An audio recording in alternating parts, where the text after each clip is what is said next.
In addition to vignetting, we can also use the effects panel to give our images a grain effect. This can be used to make a photo look more aged.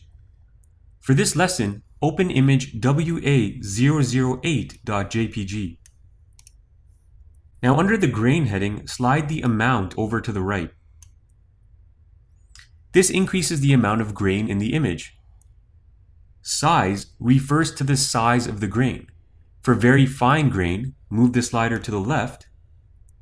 For larger grain pixels, move the slider to the right. To make your grain effect look more defined, you can move the roughness slider to the left. To have a less defined and non-uniform look, move the roughness slider to the right.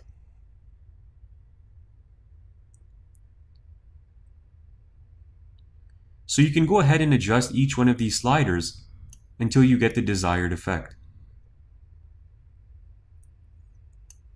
Normally you don't want something too dramatic, so I'll leave it at that. We can also add haze to our image by moving this amount slider to the left. Okay, so it can give the image a bit of a misty effect. And you can also dehaze an image by moving the slider to the right.